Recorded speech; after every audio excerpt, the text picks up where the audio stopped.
I mean, I know I'm good looking and everything, but come on.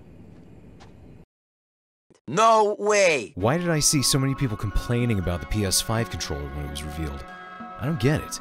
The DualSense is a nice-looking controller. I mean, sure, the two-tone design is a little questionable, and I was never really a fan of the swipe pad since a majority of PS4 games never used it, but it's not the worst-looking controller. I think it looks comfortable, kind of like an Xbox controller. So this is a good move from Sony, and thank God and thanks Sony's designers that we didn't end up with a PS3 controller that looked like this.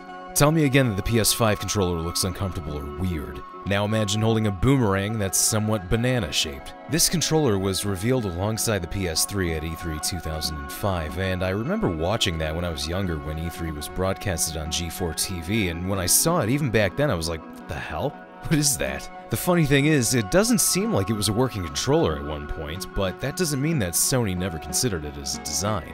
Because before, part of me was thinking that maybe it was just some kind of funky design that they revealed to look futuristic at the time, and because they wanted all eyes in their console. And what better way to do that than by completely changing one of its key components? According to an IGN interview from 2008, Sony's Director of Corporate Communications and Social Media, Patrick Sable, said, "The original PlayStation 3 controller that was unveiled at E3 2005 was a design mock-up that we wanted to get ready for the product's first unveiling. It was obviously met with very vocal reactions, some in favor of and some not in favor of the design. After E3, while we were going through a variety of focus group tests across the globe, it was clear that consumers and PlayStation fans wanted to experience the PlayStation 3 games with the familiarity and award-winning feel of the DualShock design, and we made that change."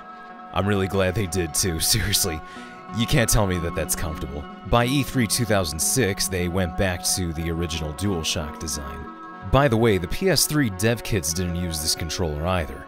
The DECR 1000 was a PS3 dev kit, which, by the way, looked like a VCR, and should prove to anyone who thinks that this is going to be the PS5's design, that dev kits often look nothing like the final consoles. And even that dev kit used a regular-looking DualShock design rather than a funky Bananarang. So I do question if any were actually made to work, but it seems like after a while they just sort of gave up on that design. But then this doesn't even mean that Sony wasn't planning on going with a different design for controllers either. The leaked pictures we have of the PS5 dev kits show regular PS4 controllers hooked up to them. The DualSense controller was something completely new.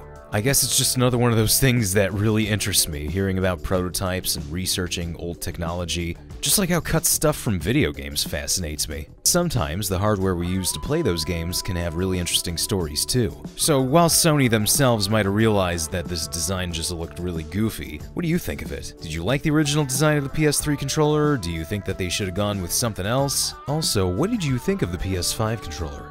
Is anyone here even gonna get a PS5, or are we all just getting Xboxes now?